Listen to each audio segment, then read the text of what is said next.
they should expect the unexpected. Honestly, I think that they should expect kind of a surprise, something that is really original when you're thinking about a romantic story. It really is about two people trying to deal with their past to really believe again in the possibility of love, and the way they deal with their past, I think, is pretty, is unique and magical. So yeah, and I think it's surprising. I really do think that there are some twists and turns throughout the journey that is unexpected. And really to fall sort of in love with the two characters too, as they kind of are working through their issues to connect with one another.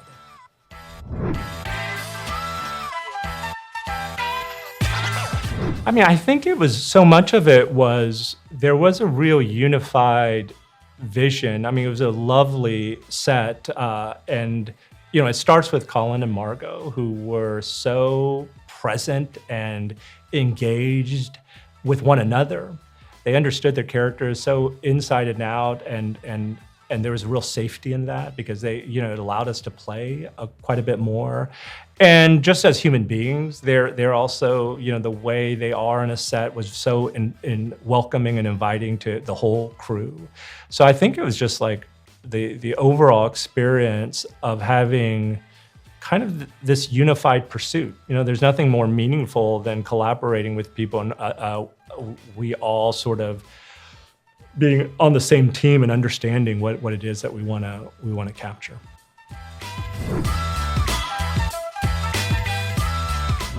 I want to say Ozu, who's been like the biggest influence of my filmmaking, but maybe it'd be like Setsuko Hara, the actress, the reclusive actress who played Noriko. Maybe that would be more insightful for me, Yeah, that would be my answer.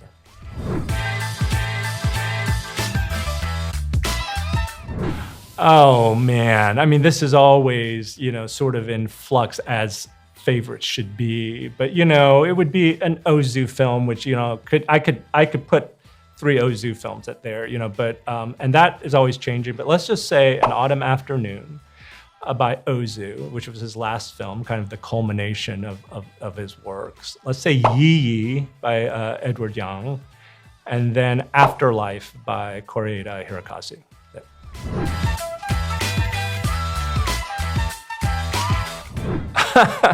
Wow, I would be sad. No, I would probably be maybe like I don't know, maybe a teacher, maybe a sad teacher. If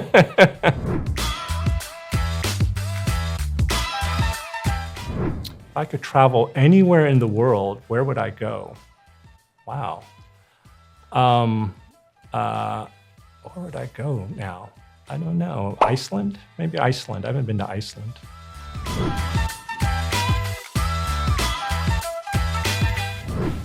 Something along the lines of being present. I think, that control what you can control.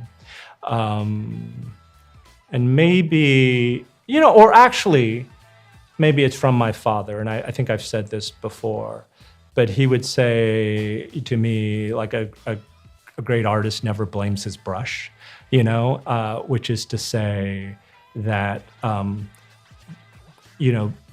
creating art or something that feels meaningful in that way is more about what you offer, the way you see the world, and not about the equipment that you have or the lack of money that you have, or all of those things. Like if I was asking for something that we couldn't afford, he would always say that someone who had a branch could draw more interesting art or create a more interesting painting than someone who had all the paint and brushes in the world, because that's not what creating something artistic or meaningful is about. It's about the way you see the world.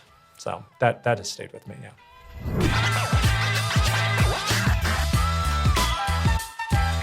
Maybe ramen.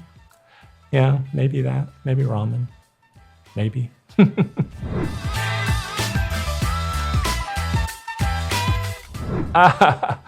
um, Probably, like thank you emoji, a heart, you know, and maybe like a fist up like this, you know.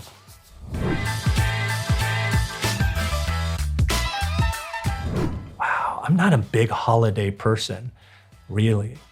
What is maybe the New Year? Would it be the New Year? I don't know if I have a favorite holiday. Is that sad? I don't think I have a favorite holiday. But it would, yeah. I know, I have a kind of cynicism towards holidays a little bit, like they're just constructs for us to, but I think maybe New Year, because it is a thing, New Year is like, yeah, it probably would be New Year's. What is the one thing I can't live without? I mean, I don't know. I don't know if I have a one thing that I couldn't live without. I mean, outside of my kids, but yeah, I don't know. I don't know if that's, what I'm saying? I think that's the way of being in this world, is to kind of navigate that, those kind of questions of attachment and whatnot. Yeah.